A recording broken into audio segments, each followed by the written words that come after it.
Let's speak with Wilfred Ifoga, who is INEC spokesperson, the Deputy Director of Voter Education and Publicity with INEC, is live for us virtually on the program.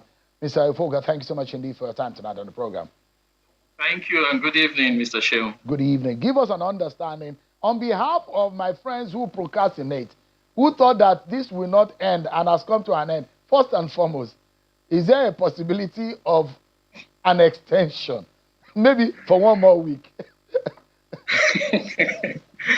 All right, Mr. Sheung. And for those listening, actually, just by way of background information, this exercise did not start this year. It was actually last year in August, precisely on the 18th, with the online pre-registration, and thereafter on the 25th of August, the in-person registration kicked off, actually. So for no less than 340 days now, we've been on with this program with periodic suspension in order to create room for display of the registers for claims and objection. So we've had 3 phases now. So the last phase was the one we just had.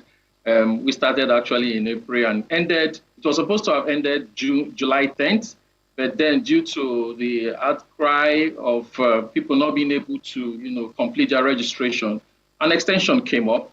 And the extension didn't just come like that. There was also an addition, in the sense that the portal was now upgraded so that those registering for the very first time would as well do self-service, start online and complete their registration online, ensuring that, first of all, that they have their need in order to complete the registration. And also, the weekends we actually included in this exercise.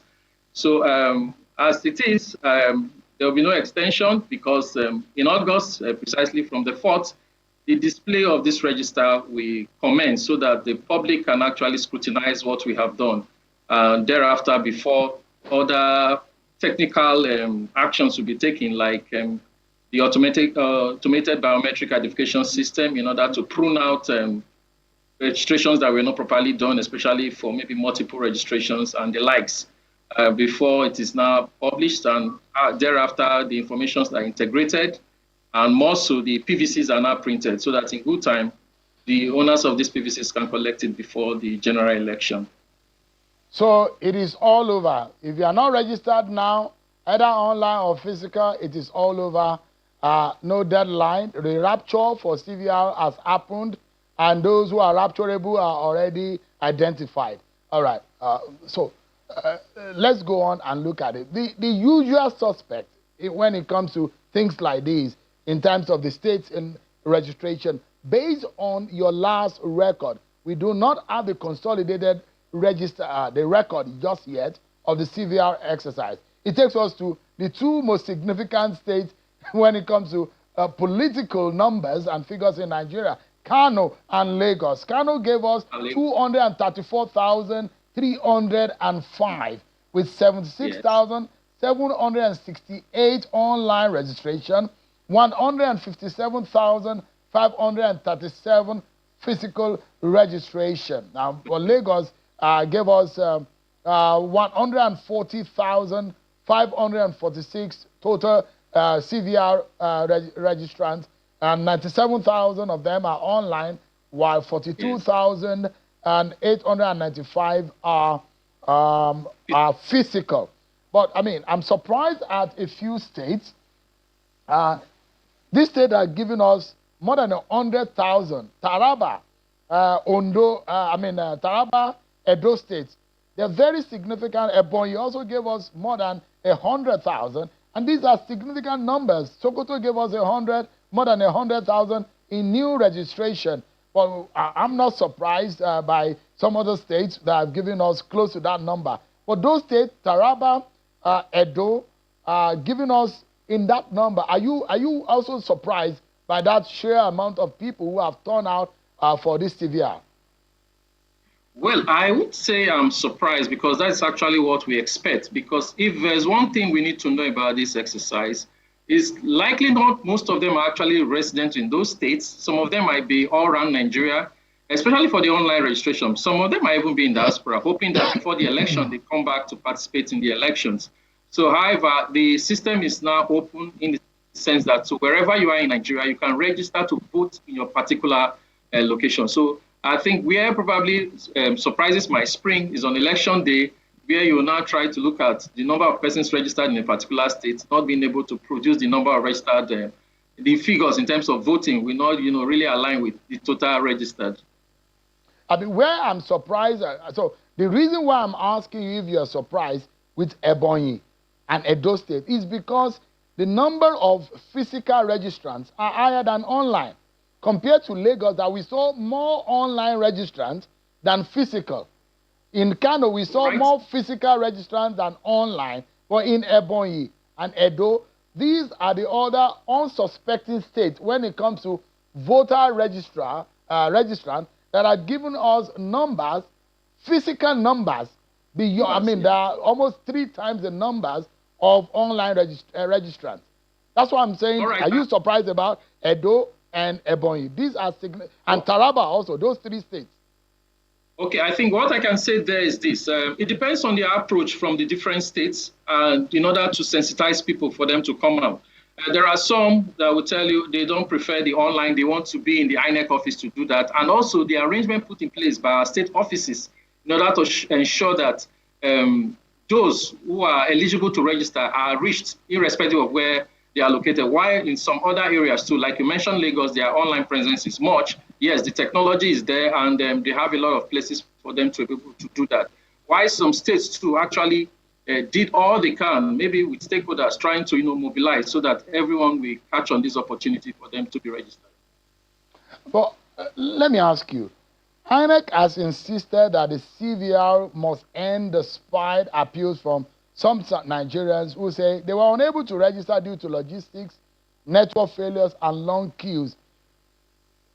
The worry here is that why was the commission unwilling to grant another extension? How do you respond to concerns that some eligible voters may have been shut out of the democratic process?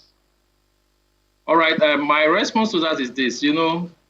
As at the day registration ended, just also put in mind too that the next day, some persons will also qualify to register.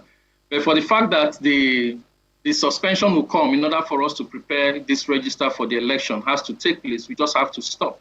We can't keep extending because as we speak, even the extension by 2 weeks that we gave definitely is going to, put us as a commission under pressure in preparing this register before the elections. Because from our timetable and activities, at least we need about 75 days plus for us to get this register prepared right from when we stop the registration for us to start preparing it for the display, printing out in PDF format, preparing it for display, hearing claims and objections, integrating this information, using the ABSEN system, also getting these cards produced. We need those time also within the commission so that we can meet up with the requirements of the law. So we just have to stop the exercise. So for those who were unable to meet up, well, I will say we are sorry. There's nothing we can do for now.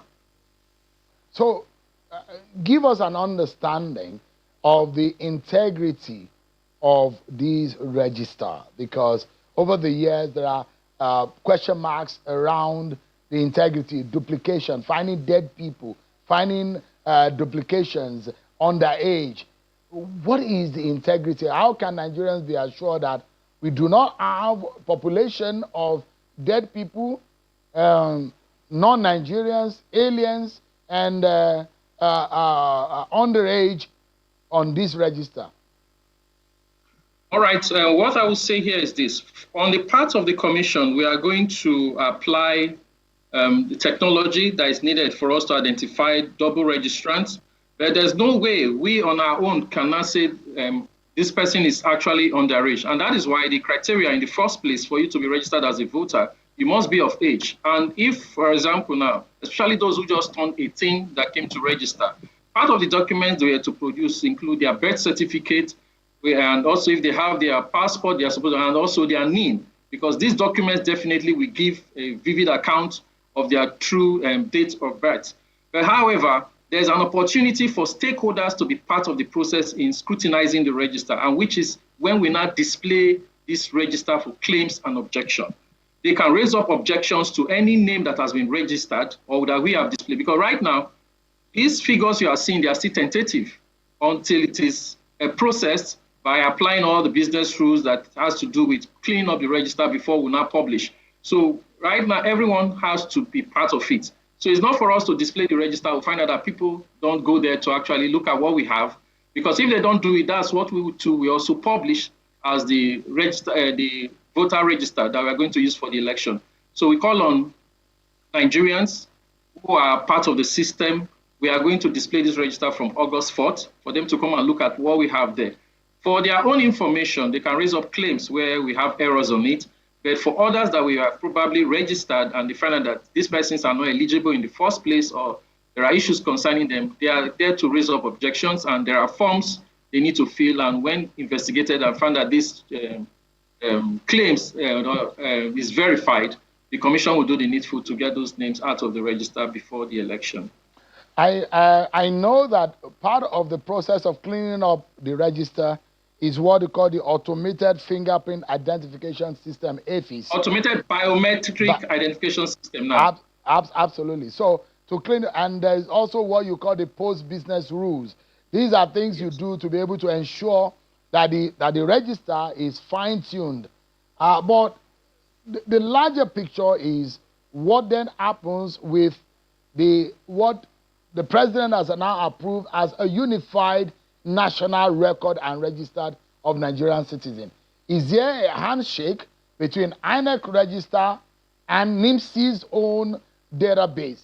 Because if you are not a Nigerian, you cannot vote.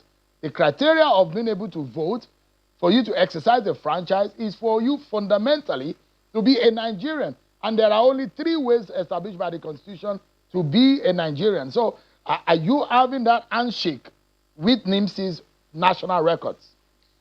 Yes, let me just put it, I think just about a week or so, the DG, Chief Executive of NIMSI, was in the commission for a courtesy visit on the chairman of INEC, Professor Josh Amupiton, SAN. And just to let you know, yes, that handshake has started. And of course, in subsequent activities we are going to do, we are going to align with them in order to ensure the credibility of our database as far as voter registration is concerned, or the voter register. So it has started already. So what about those PVCs that they said they carted away in Osun State? What happens? Well, for the PVCs carted away, of course, the investigation will go on so that they will know those affected. However, for whoever took away those PVCs, they cannot use it for anything, because you can't take somebody else's PVC to use during the election. So I believe the commission will look at the situation and know what to do. But for that, I cannot speak for now. Wilfred Ofoga, thank you so much for your time. As soon as you have the consolidated figures, please do let us know so that Nigerians can be well apprised of the latest and updated information as relating to the INEC voter register. Thanks so much indeed for your time. Thanks for having me.